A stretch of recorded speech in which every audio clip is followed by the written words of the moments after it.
అంతర్యాగ రఘుయాగముల్లో ప్రాణపక్షి గరుడ అవుతుంది. అంతర్యాగంలో రఘుయాగంలో. అంతర్యాగంలో అంటే గురువు దగ్గర నువ్వు మంత్రం తీసుకుని నేను ఇప్పుడు కయీలహరయీం అని నేను చెప్పాను కదా, కయీ లేదా ఓం లం అని చెయ్యి అక్కడ పెట్టండి. ఓం లం అంతర్యాగము అంటే ఇప్పుడు నేను వైఖరిలో చెప్తున్నాను, నిజంగా అయితే మనసులో అనాలి లం.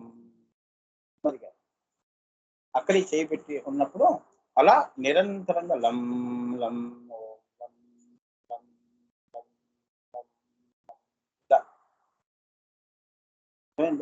నెమ్మదిగా వేడి పుడుతుంది, నెమ్మదిగా కుండలిని శక్తి జాగృతమవుతుంది. సార్ చెప్తారు అలా నిరంతరంగా, అదే తపస్సు అంటారు, తపించటం. తర్వాత వం వం అంటే స్వాధిష్టాన చక్రం, అక్కడ మళ్ళీ అది విచ్చుకుంటుంది. ఈ అమ్మవారు మూలాధారంలో ఉన్న ఈ 4 దళముల్లో ఉన్న కాంతులు, స్వాధిష్టానంలో ఉన్న కాంతులు కూడా తీసుకుని మళ్ళీ బొడ్డు దగ్గరకు వస్తుంది మణిపురంలో. అంటే కిందవి 2 చక్రాలు శ్మశానం అయిపోయింది. అంటే నీకు బయట స్పృహ లేదు, బంధము బాంధవ్యము ఆది శంకరాచార్యుల వారిలా ఉంటాం. ఎవరికి ఎవరు తండ్రి, ఎవరికి ఎవరు తల్లి అని. ఆత్మలో ఉన్నావు కదా, ఎందుకు నీకు ఇప్పుడు అందుకే నీ గత జన్మలో ఇప్పుడు ఉన్న నీ తల్లి అంటే ఇష్టం. గత జన్మలో నీకు ఇలా ఎన్ని జన్మలు ఎత్తితే ఎంతమంది తల్లులు ఉన్నారు, ఎవరి మీద చూపిస్తావు ప్రేమ చెప్పండి? అర్థమైందా? ఎవరి మీద చూపిస్తావు చెప్పమ్మా? ఏ జన్మ అంటే నీకు ఇష్టం? అయ్యో గత జన్మలో మా అమ్మ ఇంత కష్టపడిందో, అయ్యో ఇప్పుడు నేను పోయాను కదా, ఈ జన్మలో నా తల్లి ఇంకా కష్టపడింది కదా, ఎవరి మీద ప్రేమ చూపించాలి? అదే కన్ఫ్యూజన్ లో ఉంటుంది ఆత్మ, కొన్ని రహస్యాలు. అందుకే అమ్మవారు ఏం చెప్పింది అంటే, అందుకే ఈ నామాల్లో ఈ గొప్పతనం ఏంటంటే, అందుకే నువ్వు పితృదేవతలు. అక్కడ నువ్వు నీ జన్మ పరంపరకి సంబంధించిన నీ బంధు వర్గాలందరూ ఉంటారు, నువ్వు చూస్తావు. ఎవరి మీద ప్రేమ చూపించాలో నీకే తెలియదు, కన్ఫ్యూజన్ లో ఉంటుంది ఆత్మ. అందుకే అమ్మవారు ఈ నామాల గొప్పతనం ఏంటంటే, అందుకే గౌతమ బుద్ధుడు ఏం చేశాడు, ఇదంతా అనుభవం వస్తుంది కాబట్టి అందరినీ ప్రేమించటం మొదలు పెట్టండి అన్నారు. విశ్వ ప్రేమ, అందరినీ ప్రేమిస్తే అది ఉండదు, ఆ కన్ఫ్యూజన్ ఉండదు. అంతేగా, పక్కవాడిని ప్రేమించడంలో ఎందుకు అంత కోపం? ఆ వెధవ నన్ను తిట్టాడు, వీడి మీద నాకు ప్రేమ ఎందుకు అని పెట్టుకున్నావు అనుకో, వాడు శత్రువుగానే ఉంటాడు. అవునా? అలా అందరితో పెట్టుకుంటే, కొందరితో నువ్వు ప్రేమ పెట్టుకుంటే ఆ కొందరే అక్కడ నీకు, ఈ శత్రువులందరూ అక్కడ. అయ్యో బతుకుంటే పాము ముంగేసులా కొట్టుకుని తెచ్చాము. అంతేగా, సాయిబాబా కథ ఉందిగా, వాళ్ళు ఏ జన్మలో వచ్చినా పాము ముంగేసులా పుట్టడం, బైర జంతువుల్లా ఎప్పుడు కొట్టుకోవటం, ఇవే ఉంటాయి అని. అందుకే ప్రేమ, అందుకే ఈ నామాలు నీకు ఇచ్చి అమ్మవారు నీకు ఏంటంటే ఇవన్నీ నీకు బ్రహ్మాస్త్రాలతో సమానం. 1000 అస్త్రాలు ఇస్తుంది. ఈ 1000 అస్త్రాలు నీ గుణాలుగా పెట్టుకో నాయనా అంటుంది. రోజు చదువుకో, దాన్ని అనుభూతి చేసుకో. నా స్థితికి రా, నేనే నువ్వుగా ఉండు, అప్పుడు నీకు ఏ లోకాల్లో అయినా కూడా, ఎక్కడైనా కూడా నువ్వు ప్రేమ స్వరూపుడిగానే కనిపిస్తావు. నేను ఎలా కనిపిస్తున్నాను, నువ్వు కూడా అలానే కనిపిస్తావు. అప్పుడు నువ్వు ప్రేమించడం అవసరం లేదు, వాళ్ళే నిన్ను ప్రేమిస్తారు. అంతేగా, నువ్వు వెళ్ళి గత జన్మలో ఈ అమ్మ ఆ అమ్మ అంటూ తిరగటం అవసరం లేదు, ఆ తల్లులందరూ నీ దగ్గరకు వచ్చేస్తారు. ఆ ప్రేమమూర్తివి నువ్వు కా, అవునా? సూర్యుడివి కా, సూర్యుడి చుట్టూ తారలు తిరిగినట్టు ఈ బంధాలన్నీ అక్కడున్న పితృదేవతలందరూ కూడా నిన్ను ప్రేమించడం మొదలు పెడతారు అని. అదే విశ్వ ప్రేమలో ఉన్న గొప్పతనం. ఇవి నేను చెప్పినవి చాలా వాస్తవాలమ్మా, ఎవరికి తెలియని వాస్తవాలు. పొరపాటున మనం మాయలో ఉంటే వెళ్ళిపోతే ఇటువంటి అనుభూతులు వస్తాయి. యోగమయంగా ధ్యానమయంగా జీవితం చేసుకుంటే ఇదిగో సుసూక్ష్మ జాగృతమై ఇంద్రపక్షిక చిన్నగా వెళ్ళిపోతాం. ఏ దారి కావాలి చెప్పు అంటున్నాను. ఇష్టం, తల్లి ఏం బలవంతం పెట్టదు. ఈ భక్తి ఉందనుకో నిన్ను ఆ మార్గంలో తీసుకెళ్తుంది, ఆ గురువు దగ్గరికి పంపిస్తుంది. ఇప్పుడు 4వది వహిని జ్వాల. వహిని జ్వాల.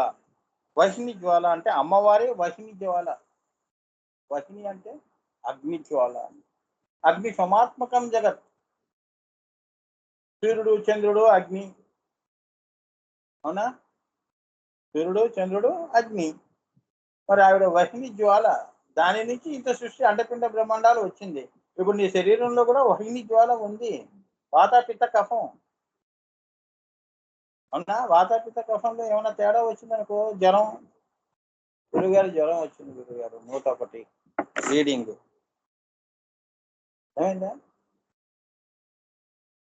లేదా ఇంకేదైనా ప్రాబ్లం వచ్చింది, టెంపరేచర్స్ చల్లదనం ఉన్నా డేంజరే, అతి వేడి ఉన్నా జ్వరం. ఇలా అన్నమాట. వాతాపిత్త కఫాలు అంటే అది అది చూసి ఆయుర్వేద శాస్త్రం బయటకు వచ్చింది. అందుకే నాడీ శాస్త్రం, నీ నాడి చేయి పట్టుకొని చెప్తారు, అమ్మ నీకు ఈ జబ్బు ఉందని. అర్థమైందా? వహిని జ్వాల అమ్మవారు. అమ్మవారే వహిని జ్వాల. అలానే ఈశ్వరుడు అగ్ని బిందువు, ఈశ్వరి అయిన అమ్మవారు సోమ బిందువు. ఆయన అగ్ని బిందువు, ఈమె సోమ బిందువు, చంద్రుడు. చంద్రకళాధరి ఈశ్వరి పాట పాడలా? అంటే అది తండ్రి, ఇది తల్లి. తండ్రి కష్టపెడతాడు, తల్లి ఒళ్ళో చేర్చుకొని పిల్లల్ని పడుకోదు. తల్లి పొడి అంటారు. అంటే ఇక్కడ సూర్యుడేమో ఆత్మ, ఈశ్వరుడు అగ్ని, దాని మనస్సేమో అదే. ఇక్కడ కూడా మళ్ళీ వాళ్ళిద్దరి యొక్క దానికొచ్చని చెప్తున్నారు. ఆ చల్లదనం కూడా తండ్రియే, అది అమ్మవారి రూపంలో చంద్రుడుగా. అందుకే మన చంద్రుల్లో ఉన్న కళలన్నీ ఏకాదశి నుంచి ఇక్కడ మాయమై సూర్యుడిలో కలుస్తాయి, మళ్ళీ అక్కడ మాయమై మళ్ళీ చంద్రుల్లో. వీళ్ళిద్దరూ కూడా సృష్టికి కావాల్సింది. అలానే వేడి వెచ్చదనము సృష్టికి ఉండాలి కాబట్టి వారి తాపమే. కోడి పిల్లలు మరి పిల్లలకి వేడి ఉండాలిగా, దాని మీద కూర్చోవటం లాంటిది వెచ్చదనాన్ని ఇవ్వటం. లేదా ఈ బగబగబా మండిపోతుంది ఇది. సూర్యులందరూ మండిపోతుంటారమ్మా. 101 150 ఫారెన్హీట్ లో ఉందంటే మనం బూడిద అయిపోతాం. సూర్యుడికి ఎంత కావాలో అంతే వేడిస్తుంది అమ్మవారు. నా బిడ్డలు అంటే ఆయన నుంచి పిల్లల్ని కాపాడుతుందని పొదుగుతోంది మనందరినీ. మనందరం గొడ్లు లాంటి వాళ్ళం అన్నమాట. ఆ వేడి వెచ్చదనం ఇస్తున్నారు తల్లిదండ్రులు ఇద్దరు. మరి అంతేగా, అంతేగా. మరి కొన్ని గ్రహాల్లో మరి ఎంత వేడి ఉంటుంది, అక్కడ మానవ కోటి బతకగలుస్తుందా? ఈ రహస్యం, శ్రీ విద్యా రహస్యం. అమ్మవారు అక్కడ కూర్చొని ఉంది. ఇదిగో అండపిండ బ్రహ్మాండాలేమో గుడ్లు, ఆ గుడ్ల మీద పొదిగి ఉంది అనమాట. మనం ఆ వెచ్చదనానికి బతుకుతున్నాం. వేడి వెచ్చదనం అంటే అగ్ని సోమ ఆత్మకం జగత్, వాళ్ళిద్దరూ అది. బాగా అగ్ని సోమాత్మకం జగత్ అని నేను చెప్పాను కదా. అగ్ని సోమాత్మకం జగత్ అని వామకేశ్వర తంత్రంలో చెప్పబడింది. నా దగ్గర ఉంది వామకేశ్వర తంత్రం, చాలా బాగుంటుందమ్మా. అసలు పెద్దగా మంత్రాలతో ఏమి ఉండదు. వామకేశ్వర తంత్రం ఖడ్గమాల. ఈ వామకేశ్వర తంత్రంలో శివుడు పార్వతికి ఎంత వినయంగా ఆయన దగ్గర కూర్చొని, అసలైన శిష్యురాలు ఆయన, ప్రథమ శిష్యురాలు అంటే అదే శివుడికి. ఇంత చక్కగా స్వామి నాకు ఒక చిన్న సందేహం, ఈ వామకేశ్వర తంత్రంలో ఈ తంత్రం గురించి, శ్రీచక్రం గురించి ఇప్పుడు మీరు వేసిన ప్రశ్నలన్నీ అమ్మవారు ఆయనకి వేస్తే ఆయన ఎంత అందంగా, ఎవరు ఎలా ఉండాలి, ఈ పూజ ఎలా చేయాలి, ఎలా చేస్తే నేను ప్రసన్నం అవుతాను, అవన్నీ కూడా చాలా చక్కగా. ఇంత చిన్న బుక్ 200 pages ఉంటుంది, నా దగ్గర ఉందమ్మా. అతి కష్టంగా సంపాదించే ఆ పుస్తకం అబ్బో ఇవన్నీ దొరకవు. చాలా జాగ్రత్తగా పెట్టుకున్నాను.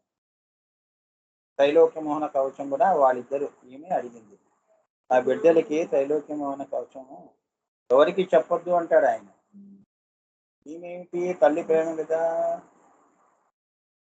హాప్ అని అందరికి చెప్పేసి నాన్న ఇలా చెప్పాడురా, మీరు అందరూ ఇలా వచ్చేయండి ఈ త్రైలోక్య మోహన చక్రం చదివేసుకుని రోజు అని చెప్పేసి అంత గొప్ప అంతా పంచదశితో ఉంటుంది త్రైలోక్య మోహన కవచం.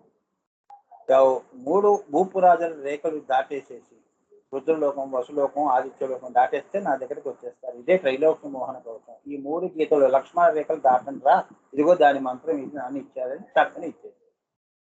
ఆయనకి తెలుసు ఈశ్వరుడికి సర్వజ్ఞ, నేను ఇవ్వద్దు అన్నా ఇస్తావు. నువ్వు అడగంగానే నాకు అర్థమైంది. నువ్వు ఎందుకు అడుగుతావు, నా శిష్యురాలు నువ్వు ఎందుకు అడుగుతావు, నీకు ప్రశ్న ఎందుకు అంటే ఎవరిదో పెట్టుకొని వచ్చి నన్ను అడుగుతున్నావు, అంతే కదా. ఆ మాత్రం తెలియదా, కానీ సర్లే భార్యగా శిష్యురాలేగా, ప్రథమ శిష్యురాలు పాపం నా సంకల్పంలో చాలా కష్టపడింది. సరే ఇస్తానులే, నీ బిడ్డల్ని మళ్ళీ నీ దగ్గరే చేరుస్తానులే, ఎవరు బాధలు పడరులే అని. ఇవన్నీ బిడ్డల కోసం పాపం ఆ తల్లి. ఇప్పుడు తల్లులు అంటే ఏంటంటే ఆస్తులు పాస్తులు వెనకేసి నా పిల్లలు కష్టపడకూడదు అని చెప్పి పెద్ద పెద్ద స్కూళ్ళల్లో చదివిస్తున్నారు. అలానే అమ్మవారికి కూడా ఏంటంటే మళ్ళీ పెద్ద పెద్ద స్కూళ్ళల్లో వేసింది. నాకు ఆ స్కూల్ వద్దు బాబు అని చెప్పేస్తే ఎలా, అక్కడ చాలా స్ట్రిక్ట్ ఉంటుంది, నాకు ఫ్రీగా ఉండాలి, అల్లరి చేసుకునే స్కూళ్ళల్లో వెయ్యమ్మా అని పిల్లలు. మనం మాయే బాగుంది. మనం వర్షాకాలం చదువులు, ఇంత వర్షం మబ్బులు పట్టంగానే హాలిడే అంటాను. వాన పడుతుందా పడదా అనేది ఎవరికి అవసరం లేదు. పక్క సందులో ఎవడో పోయాడంటే హాలిడే. వాడు ఎవడు ఏం చేశాడు దేశానికి, ఎందుకు హాలిడే ఇచ్చారంటే దానికి ఒక కారణం కూడా. కారణం ఎలా ఉంటుంది, అర్థపర్థం లేని కారణాలు. ప్రిన్సిపల్ గారికి తలనొప్పి వచ్చింది, హాలిడే. ఇటువంటి చదువులు మనం మాయలో. త్రైలోక్య మోహనం నాయన నీకు ఇస్తున్నాను, చాలా గొప్పది, ఇంకా నువ్వు పైకి వచ్చేసేయి. ఆయన సంకల్పంగా కిందకు వచ్చావు, నువ్వు నీ కోసం రాలేదు, నేను పంపిస్తే వచ్చావు. నా మాయ నీ దగ్గర ఉంది కాబట్టి నేను వేరుగా కనిపిస్తాను, కానీ నేనే నువ్వు అని తెలుసుకునేది, తెలియపరిచేది త్రైలోక్య మోహన కవచం. ఇది నిష్టగా ఒక 6 సంవత్సరాలు అలా చేస్తూ ఉండు నాయన, నా దగ్గరికి వస్తావు, 3 లోకాలు దాటి నా దగ్గరికి వస్తావు అని చెప్తే ఆ పుస్తకం తీసుకెళ్ళి ఆ స్కూల్ వద్దు బాబు అని చెప్పేసి 3వ రోజే నాకు జ్వరం, నేను వెళ్ళను ఆ స్కూల్కి, టీచర్లు కోరుతున్నాను, చాలా రూల్స్ రెగ్యులేషన్స్ మాట్లాడి మనం గవర్నమెంట్ స్కూల్లో జాయిన్ చేయించుకుంటాం. ఇప్పుడు సంతోషం అంటే అపరిమితమైన సంతోషం అమ్మ, నాకు గవర్నమెంట్ స్కూల్లో వేస్తావు. ఎందుకంటే డ్రెస్ ఉండదు, ఏ ఉండదు, పలక విరిగిపోయినా ఎవడేం పట్టించుకోరు, అవునా. ఎంత అల్లరి చేసినా ఆ టీచరు ఆమె పడుకుని ఉంటుందో, పుస్తకం చదువుకుంటుందో, సెల్లో మాట్లాడుతుందో, ఎప్పుడు గంట కొడతారా, నా జీతం ఎప్పుడు వస్తుందా అని ఆమె టెన్షన్లో ఆమె. అంగన్వాడీలో ఉంటుంది. గవర్నమెంట్ స్కూల్స్ అలానే ఉంటాయి, ఎవరికి బాధ్యత ఉంది. ఇప్పుడు ఆ స్కూళ్ళలో ఒకళ్ళు ఇద్దరే తప్ప ఇంకెవరు లేరు. ఆ ఇద్దరు పిల్లలకి ఏం చెప్తారు, మా పిల్లల్ని మేము బడికి పంపించమండి, మేము పొలాల్లో పనులు ఉన్నాయి మాకు, దండం పెడతాను బాబు ఇద్దరినన్నా పంపించండి, వాడిని ఒక్కడన్నా పంపించండి, లేదా నా ఉద్యోగం ఊడిపోతుందని ఈ టీచర్లు వాళ్ళ దగ్గర పరిగెత్తారు. ఇది మన పరిస్థితి. సో ఇదంతా వామకేశ్వర తంత్రంలో చెప్పబడిందమ్మా. అంటే సూర్యచంద్రుల యొక్క సమరస సమలీన లక్షణము చేతని ఈ జగత్తు అంతా పుట్టింది, అంతే కదా. సో మనసు ఉంటే పనులు ఉంటాయి, ఆ పనులు చేసేదే ఆది పరాశక్తి. ఆత్మ సంకల్పం, సూర్యుడు సంకల్పం, ప్రాణము అంటే ఆత్మ, ఆత్మకి పనే ఉండదు. ఆత్మతో నువ్వు ఏం పనులు చేసావు చెప్పు, భూమి మీద అన్ని మనసుతో చేసావు, అంటే చంద్రుడు ఉన్నాడు కాబట్టి చేసావు, అంతేగా. చంద్రుడు లేకపోతే ఏం చేస్తావు, ఆత్మగానే ఉన్నావు నువ్వు, వ్యవహారమే లేదు, సృష్టే లేదు. నేనంటూ ఒకటి వచ్చాను కాబట్టి నాతో మీరు మాట్లాడుతున్నారు, ఎవరు లేరు అనుకో ఆత్మగానే నేను ఉంటాను. సృష్టి ఎప్పటి నుంచో అడవిలో, అంటే కారు అడవిలో నిన్ను పడేస్తే ఎలా ఉంటుంది, ఆత్మ అలా ఉంటుంది. 2 కాళ్ళు ఉంటేనే నడక, సూర్యుడు చంద్రులు ఉంటేనే సృష్టి. అదనమాట. సో చైతన్యము, సంకల్పం వేరు, చైతన్యము. నేను ఎందుకు కదిలాను అన్నప్పుడు మనసు అనేది బయటకు వచ్చింది. ఇందుకోసం కదిలావు, సృష్టి కోసం. అయితే నాకు 2 ఉండాలి కదా. సో నువ్వే పరాశక్తిగా బయటకు వచ్చావు, అంటే చంద్రుడిగా వచ్చావు. సూర్యుడి నుంచి చంద్రుడు వచ్చాడు, సూర్యుడి నుంచి అన్ని గ్రహాలు వచ్చాయి, తారలు కూడా వచ్చాయి. సూర్యుడే అన్నిటికీ మూల కారణం. సో అలా ఈ సృష్టి 1 2 అయింది అని, 2 3 అయింది, 3 4 అయింది, 4 5 అయి 9 నవావరణాలు వచ్చాయి.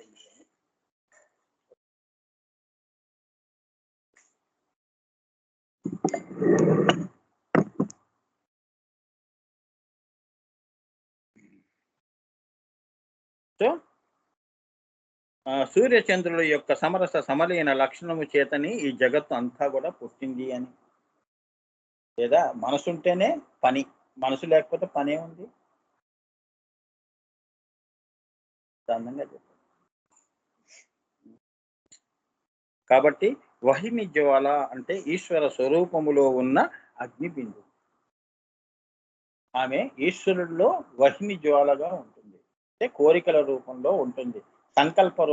సంకల్పం ఆయనైతే కార్యరూపంలో ఉంటుంది, శక్తి రూపంలో ఉంటుంది. మీరు ఏది కోరుకుంటే నేను అది చేసి పెడతానండి, వంటలు అన్నట్టు. సృష్టి కావాలి అన్నాడు అనుకోండి, సరే చేసి చూపిస్తాను, 1 నిమిషం అలా తపస్సులో కూర్చోండి. అలా ఆయన తపస్సులో కూర్చుంటే ఈవిడ 9 ఆవరణాలు సృష్టించి మళ్ళీ ఆయన దగ్గర వచ్చి కలిసిపోయింది, ఆయనలో కలిసిపోయి కూర్చుంది బిందువులు. దానే ఆదిశంకరాచార్యులు శివశక్తో యుక్తో యది భవతి శక్త ప్రభవితి ఆ శ్లోకం చెప్పారు. ఆమె వేరుగా ఉన్నా వాళ్ళిద్దరు ఒకటే. పోయిందా అని అమ్మవారు. అందుకే మనకు కూడా మాయలో అమ్మవారు ఎక్కడో ఉంది, నేను ఇక్కడ ఉన్నాను అనే భావన ఎప్పుడూ ఉంటుంది. నిజంగా అయితే అమ్మవారిలోనే అందరం ఉంది. అది తెలుసుకోవాలి. అది తెలియకపోతే అదే ఆయన లీలా విన్యాసం. నువ్వు తెలుసుకునే లోపట అమ్మవారు వమనం చేసేస్తుంది సృష్టి. అర్థమైందా? అదే నీకు నిర్వికల్ప సమాధి రావటం. వ్యష్టిగా సమిష్టిగా మొత్తం సృష్టి అంతా మళ్ళీ సక్షన్ ఫీల్ చేస్తుంది, శూన్యంలో కలిపేస్తుంది. ఏ జన్మకి నువ్వు దేవుని చూడలేదు. అర్థమైందా? చూసారా? అది రహస్యం. తెలుసుకున్నవాడు యోగి అవుతాడు, తెలుసుకోలేని వాడు భోగిగా ఉండిపోతాడు. మాయయే భోగము. అర్థమైందా? అశాశ్వతమైన భోగ భాగ్యాల్లోనే ఉండిపోతాడు. ఏది చూస్తాడో అదే శాశ్వతం అనుకుంటాడు, అదే మాయ. నశ్వరం అంతా ఈశ్వరం అనుకుంటాడు, ఈశ్వరం అంతా నశ్వరం అనుకుంటాడు. అదే మెటాఫిజిక్స్ అంటారు, మెట్ట వేదాంతం. డబ్బు ఇంపార్టెంట్ సార్, పేరు సంపాదించుకోవాలి సార్, ఇల్లు కట్టాలి సార్, కారు కొనాలి సార్, పొలాలు కొనాలి సార్, షేర్స్ లో నా కోట్లు సంపాదించాలి సార్, ఇవి పెట్టుకుంటారే కానీ ఈశ్వరుడు ఇవన్నీ మళ్ళీ వదిలేసేవి అనే రహస్యం నీకు చెప్పదు అమ్మవారు. ఆ క్షణంలో ఇదే శాశ్వతంలే, అలానే ఉండు అంటుంది మాయలో. నువ్వు తెలుసుకునే లోపల నీ జీవితం అయిపోతుంది. వచ్చేయండి అమ్మ తెలుసుకుంటానమ్మా అని చెప్పి ఆఖరి శ్వాస వదిలేసి వెళ్ళిపోతాడు. అన్ని వదిలేయి, మరి నాకు నేను ఇచ్చినవిగా మళ్ళీ నాకే ఇచ్చేయి, అంతేగా. ఇప్పుడు చెప్పు, ఎవరు తీసుకున్నారు, ఎవరి కోసం సంపాదన చేసావు చెప్పురా. అదే నా మాయ. అవునా? నా కోసం అంటూ జన్మంతా సంపాదించావు, చివరికి 6 అడుగుల నేలలో నిన్ను పాతిపెట్టారు. మళ్ళీ నువ్వు సంపాదన అంతా భూమిలోకి వెళ్ళిపోయింది, లేదా నీ వాళ్ళకి వెళ్ళిపోయింది. మరి నీకేం మిగిలింది? 6 అడుగుల నేల. How much land does a man need? అవునా? గోడకు ఒక ఫోటో, ఒక దండ, ఒక అగరబత్తి. ఏది? ఇదంతా ఆ ఈశ్వరుడు కోరుకున్న సంకల్పం నాయన, నాది కాదు అంటుంది. అయినా కూడా మాయలో నిన్ను నీ పక్కనే ఉంటూ నిన్ను కాపాడుకుంటూ నీ ప్రార్థనలు వింటూ ఆ తల్లే నిన్ను ఎక్కువగా విన్నది నేనే, ఈశ్వరుడు కాదు అని. ఆయన ఎప్పుడు వినడుగా. అవునా? రుద్రగంధి విభేదిని అక్కడే వింటాడు. కింద విని లక్ష్మీ స్వరూపంలో నేనే ఉండాలి, మూలాధారంలో నీ కోరికలు నేనే తీర్చాలి, విష్ణు గ్రంథి హృదయంలో నీకు సంకల్పాలన్నీ సాకారం చేసేది నేనే. నువ్వు అక్కడ దాకా వచ్చి నువ్వు ఇంకా గురువు యొక్క కృపతో నువ్వు మూడో తన దగ్గరికి వెళ్ళావు అనుకో, నాన్న ఉన్నవి కూడా తీసేస్తాడు, కిందవన్నీ శ్మశానం చేస్తాడు. అవునా? అంతే అంతే. మళ్ళీ నేను వేరు అనుకోకు, నేను నాన్నగారు. నేను మూడో కంటి నుంచి ఆయన సంకల్పాన్ని ఎక్స్టెన్షన్ అంటారు. సూర్యుడు సూర్య కిరణంలా నీ చక్రాల్లోకి వచ్చా, నీ కోరికలు తీరుస్తున్నాడు. ఎందుకంటే ఆయన సంకల్పంలో నీ కోరికలు కూడా ఉంటాయని తెలుసు. వెష్టిలో అవి తీర్చినట్టే తీరుస్తాను కానీ ఏది తీరవు. అదే నా మాయ. అదే ఎండమావులు. జీవితమే ఎండమావులు. ఎవరికి శాంతి ఉంది చెప్పండి? ఇప్పుడు శాంతి శాంతి అంటారు. ఎక్కడ శాంతి చెప్పండి? ఎవరు శాంతిగా ఉన్నారు చెప్పండి? శాంతి అంటే శారీరక మానసిక శాంతులు కావు నేను మాట్లాడేది, ఆత్మశాంతి. అది మూడో కన్ను దగ్గరే దొరుకుతుంది. ఆయన అది నేను ఇవ్వను, నాన్నే ఇస్తాడు.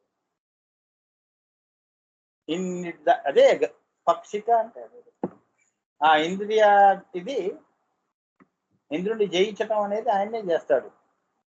రుద్రగంధి విభేదిని అంటాడు. అంటే మూడో కన్ను తెరుచుకోగానే సీన్ సీయర్ సీయింగ్ జ్ఞాన ఝాతృ జేయ అని తీసి పడేస్తాడు. జ్ఞాన ఝాతృ రెండింటిని తీసేస్తాడు. జేయము నేనే, ఇంకా అక్కడ నాన్నగారే కనిపిస్తాడు, ఇంకెవరు కనిపించారు నీకు. అదేంటి నేను కింద నుంచి ధ్యానం చేసుకుంటూ వచ్చాననేది పోయింది, నేను చేస్తున్నాను అనేది వాడుగా పోయాడు, పుట్టి జేయంగా మిగిలిపోయాను. ఇది రుద్రగంధి వివేదిని అంటే అది చెప్తున్నాడు ఇక్కడ. వహిని జ్వాల అంటే అది. సో ఆ అగ్ని యొక్క ప్రతిఫలన రూపమైన రక్త బిందువే చంద్రబిందువు. అంటే సూర్యుడి యొక్క ప్రతిఫలనమే ఈశ్వరుడి యొక్క ప్రతిఫలమే అగ్ని యొక్క వహిని జ్వాల. అదే సోమ, అగ్ని సోమ. అదే అగ్ని అగ్ని సోమ అవుతుంది, సూర్యచంద్రులు అవుతుంది. అగ్ని సోమాత్మకం జగత్ అవుతుంది. ఈ రెండిటి యొక్క కలయిక వలన సూర్య బిందువు పుట్టింది. ఈ రెండిటి కలయిక వలన ఏం పుట్టింది? ఆకాశంలో సూర్యుడు పుట్టాడు. నువ్వు చూస్తున్న సూర్యుడు, నీకు తెలిసిన సూర్యుడు. సూర్యుడికి తండ్రి ఎవరు? ఇగో వహిని జ్వాల, అది త్రికోణంలో ఉన్న ఆ సూర్యుడు శివుడు. ఆ బిందువు నుంచి ఇంకో సూర్యుడు వచ్చాడు, అది సృష్టి చేసింది అని. ఈయన నుంచి మళ్ళీ చంద్రుడు వచ్చాడు, వీళ్ళిద్దరూ కలిసి సృష్టి చేశారు. అంటే స్థూలంగా వచ్చి ఇలా సృష్టి చేశారు. అర్థమైందా?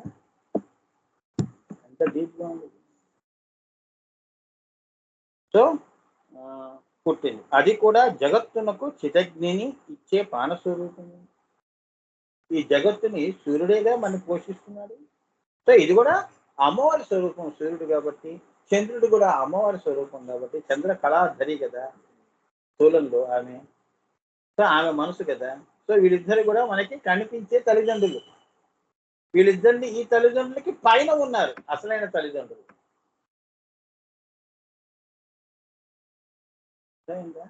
వారిద్దరి కలయిక వల్లనే ముందు సూర్యుడు పుట్టాడు, సూర్యుడి నుంచి చంద్రుడు.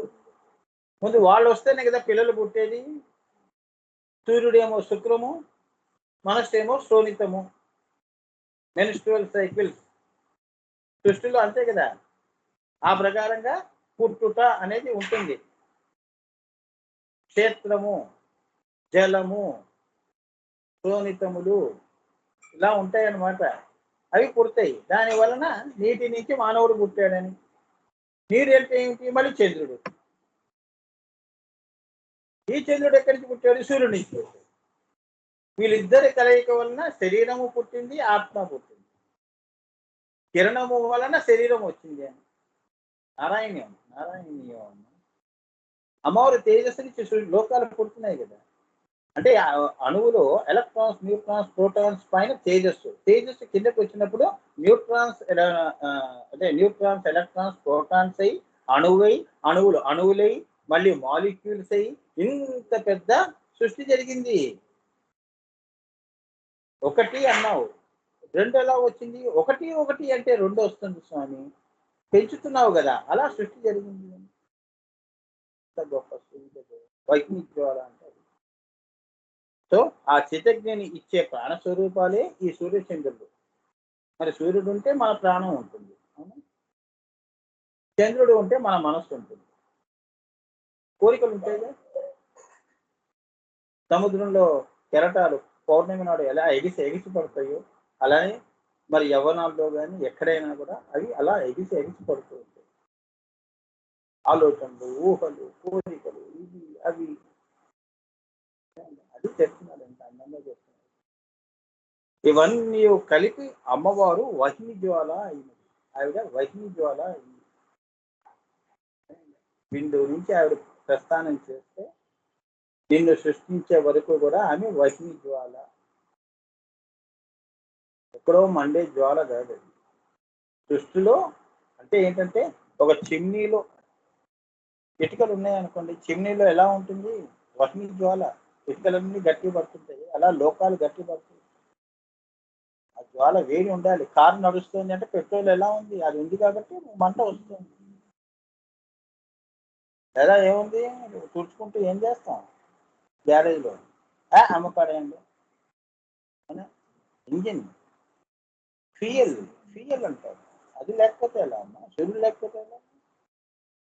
ఆమె అక్కడి నుంచి కింద దాకా ఆమె వహ్ని జ్వాల. ఆమె వహ్ని జ్వాలతోనే మనం బతుకుతున్నాం. శ్వాసలు కానీ చూడండి వేడిగా వెచ్చగా ఉంటాయి.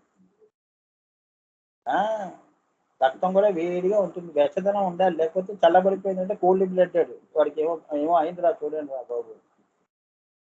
ఆ అగ్ని ఉండాలి. ఆ అగ్ని వలన నీకు వ్యవహారం చేస్తావు వేడి, లేకపోతే ఏం చేస్తావు? సృష్టిలో ఆ వేడి ఉండాలి, వేడి వెచ్చదనం అనే ఉండాలి, సమపాళ్లలో ఉండాలి, ఎక్కువ తక్కువ ఉండకూడదు. అవన్నీ లెక్క కట్టుకొని వచ్చింది అమ్మవారికి సృష్టి అని మీ సామాన్య భాషల్లో చెప్పేస్తున్నాను. చూసారా, ఎక్కడ కూడా ఆ అమ్మవారు ఎక్కువ 99 టెంపరేచరే ఉండాలని ఎవరు చెప్పారు?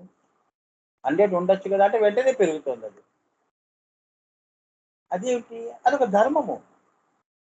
ఈ సృష్టి అంతా సత్యములు ధర్మం మీద ఆధారపడ్డాయి. అర్థమైందమ్మా? అంతే, మామిడికాయ ఎంత ఉండాలంటే అంతే ఉండాలి, అంతకంటే పెద్ద ఉండకూడదు. మనిషికి ఎన్ని కాళ్ళు ఉండాలంటే 2 కాళ్ళు 2 చేతులు చాలు. మనకు కూడా 5 చేతులు 10 చేతులు అమ్మవారికి ఉన్నట్టుంటే ఎట్లా? ధర్మములు సత్యములు సృష్టి ఎలా ఉండాలో దాని మీద సృష్టి జరిగింది అని. అందుకే వేదముల నుంచి సృష్టి వచ్చింది, ధర్మము నుంచి సృష్టి వచ్చింది. ఆమెయే ధర్మము, ఆమెయే ధర్మి. సో నువ్వు ఒప్పుకో, నాకు జ్వరం రాదండి అన్నా కూడా ఆమెమే ధర్మము ధర్మి కాబట్టి నీకు తేడా వచ్చింది అంటే 101 దాకా తీసుకెళ్తుంది. నువ్వు ఒప్పుకో, నీకు జ్వరం తెప్పిస్తా ధర్మ ప్రకారంగా. Can't go against the principles. అదే బ్రహ్మసూత్రాలు, అదే వేదములు. ఇవన్నీ కూడా శ్రీ విద్య మీద బిందువు మీద ఆధారపడ్డాయి. అగ్ని సోమాత్మకం. అందుకే ఈ శ్రీ విద్య బ్రహ్మకే బ్రహ్మ విద్య. అర్థమైందా? ఈ బ్రహ్మదేవుళ్ళు దేవతలు అందరూ కూడా పూజలు ఎలా ఉంటాయి అంటే బ్రహ్మస్థితి నుంచి ఆ పరబ్రహ్మాన్ని బ్రహ్మకే బ్రహ్మ విద్యలు నేర్చుకుంటూ ఉంటారు.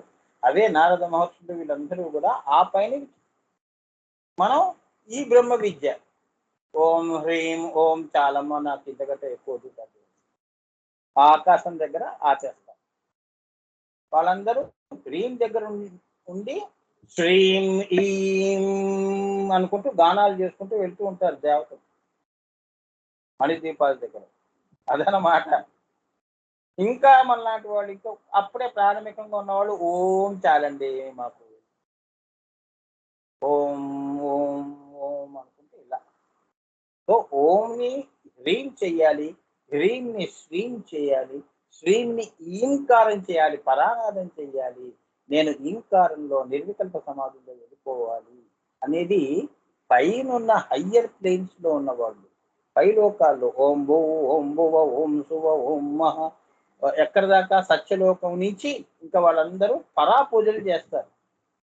నువ్వు ఇక్కడ గనక పొరపాటున నువ్వు అక్కడ దాకా వెళ్ళి చేసావు అంటే అది ఆది శంకరాచార్యులు వారు చేసిన పూజలు. అంటే బ్రహ్మకచ్చం దాకా ఆత్మని ప్రస్థానం చేయించి రాజరాజేశ్వరి స్థితి అక్కడి నుంచి లలిత అమ్మవారిని అది చెప్తుంది. అనగా గాయత్రికి చంద్ర సూర్య అగ్ని అనేది నేత్రం. అగ్ని గాయత్రి అమ్మవారికి చంద్రుడు సూర్యుడు అగ్ని, అలానే బ్రహ్మ విష్ణు మహేశ్వరుడు, అదే విశ్వయోని, అదే విశ్వ త్రికోణము. సో త్రినేత్రి కాబట్టి అది దీని అర్థం. ఆవిడ 3 నేత్రములతో ఉంటుంది అంటే దాని అర్థం ఇది. ఇక్కడికి ఆపుదాం.